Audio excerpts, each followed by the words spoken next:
Welcome to World Alert Updates. Subscribe and press the bell icon for more updates.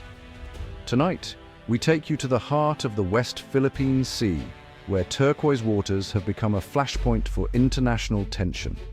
The date is October 23, 2025. A Philippine resupply mission to the BRP Sierra Madre at Ayungin Shoal is being shadowed by a swarm of Chinese Coast Guard and maritime militia vessels. Sirens blare across the open ocean, a sound now all too familiar in these contested waters. The world is watching as a single miscalculation could spark a major international incident. Headlines flash. Philippine vessel damaged by Chinese water cannon. China blocks resupply mission. For Filipino sailors and fisherfolk, this is daily reality, navigating a sea where their rights are challenged at every turn. Their mission: uphold Philippine sovereignty against overwhelming odds. This is more than a territorial dispute, it's a fight for resources, for fishing grounds, and for freedom of navigation in a vital global trade route. What happens here ripples across the world, testing the rules-based order that has kept peace for decades. Allies voice support, citing the 2016 arbitral tribunal ruling that affirmed the Philippines' sovereign rights. But statements alone cannot patrol the sea. The Philippines now faces a stark truth. To defend its territory, it must stand its ground. This has sparked a determined effort to rebuild and modernize its maritime forces, a national project of immense scale and urgency. Incidents in the West Philippine Sea are growing more frequent and dangerous. Chinese Coast Guard vessels, much larger than their Philippine counterparts, cut off and harass Filipino ships in calculated acts of intimidation. Their goal forced Philippine vessels to turn back, imposing a blockade within the Philippines' own exclusive economic zone. Water cannons, industrial strength not for firefighting, are used to damage equipment and injure crews. Small wooden resupply boats face overwhelming force, a true David versus Goliath scenario. These grey zone tactics fall just below the threshold of war, making response difficult. Hundreds of Chinese maritime militia vessels, disguised as fishing boats, swarm reefs and block Filipino fishermen from their traditional grounds. This cabbage strategy surrounds contested features with layers of ships, slowly changing the facts on the water. All of this is part of Beijing's campaign to enforce its sweeping, legally baseless 9-line claim, despite the 2016 arbitral ruling. By ramming boats, using water cannons and swarming reefs, China is creating a new reality at sea. The Philippines is now accelerating its defensive preparations in response. Facing relentless pressure, the Philippine government has made a pivotal decision. The era of aging, hand-me-down ships is over. President Marcos Jr.'s administration is shifting from protest to active deterrence. The new strategy centers on acquiring faster, more capable vessels for the Navy and Coast Guard. The current fleet, though brave, is outmatched. Many ships are decades old and lack modern surveillance and communication systems. To patrol vast waters and respond quickly, the Philippines needs ships that can endure rough seas and communicate securely with allies.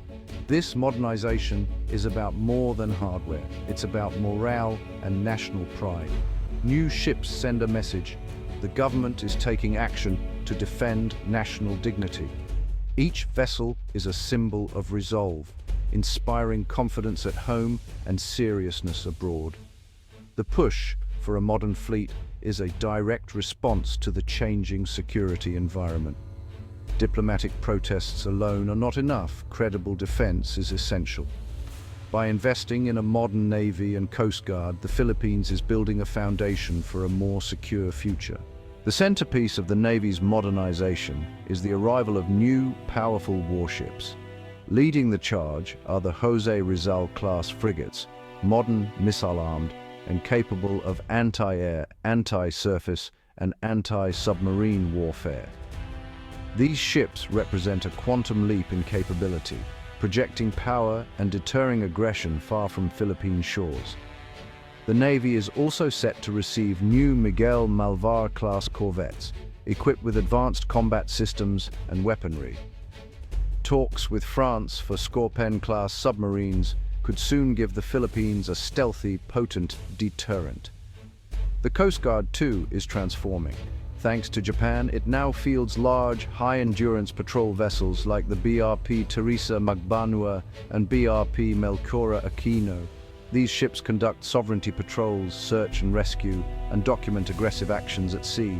The Philippines is also acquiring new offshore patrol vessels and fast attack craft for rapid response. Each new ship, from patrol craft to frigate, is part of a larger, layered maritime defense network. Together, they give the Philippines the flexibility and strength to protect its vast archipelago. The build-up is urgent and ongoing. The new fleet is becoming the nation's shield on the high seas. The Philippines is not alone in this monumental task. A coalition of like-minded nations is providing crucial support to counter China's assertiveness. The United States, a treaty ally, funds equipment, provides training, and maintains a strong naval presence in the region. Japan's partnership delivers large patrol vessels, crew training, and maintenance support, deepening cooperation for a rules-based maritime order. France is in talks to supply submarines, while the UK, Australia, and Canada increase their defense engagement through joint exercises and intelligence sharing.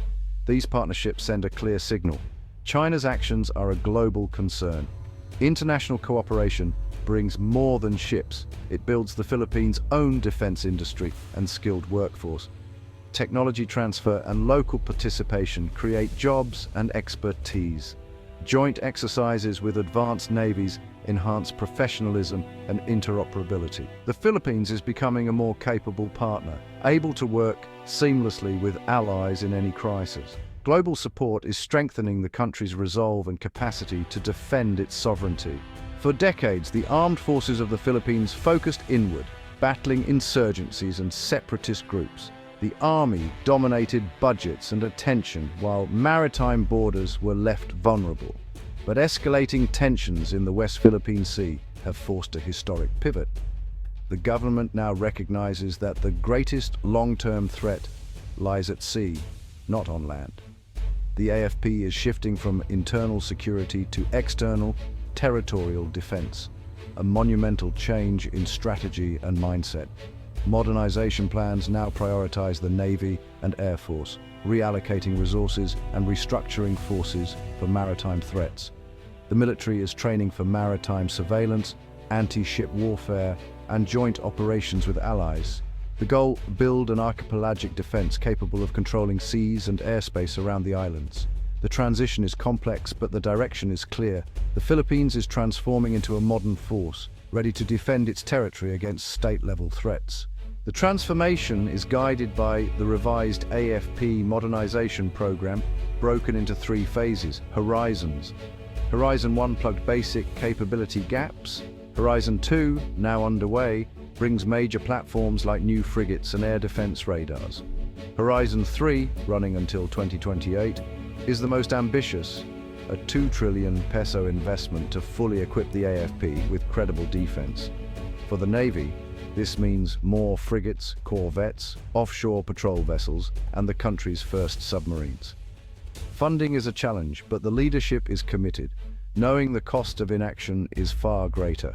Defense spending is rising, even amid economic pressures. The Horizon program is about more than hardware. It's about building a self-reliant, credible defense for decades to come. Each new acquisition moves the country closer to its goal, a military strong enough to deter aggression. The program is a clear statement of intent. The Philippines is serious about defending its sovereignty and shaping its own destiny. The Philippines' location is a matter of immense strategic importance. The archipelago sits at the crossroads of the Indo-Pacific, bordering the South China Sea and the Pacific Ocean. The Luzon Strait to the north forms a critical choke point between the Pacific and South China Sea.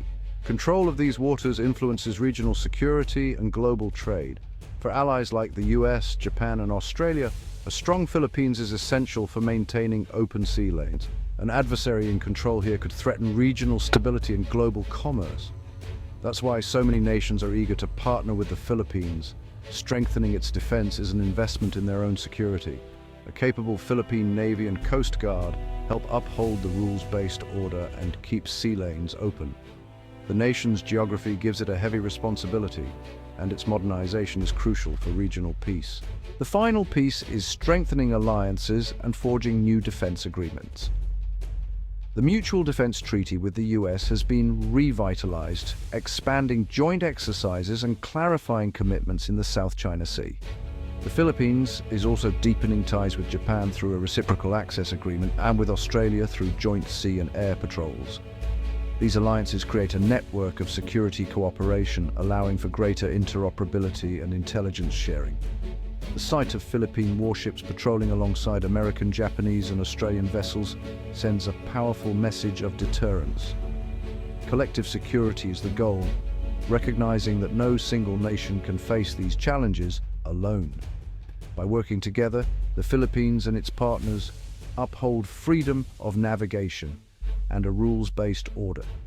This web of alliances, combined with growing military strength, creates a more stable security environment.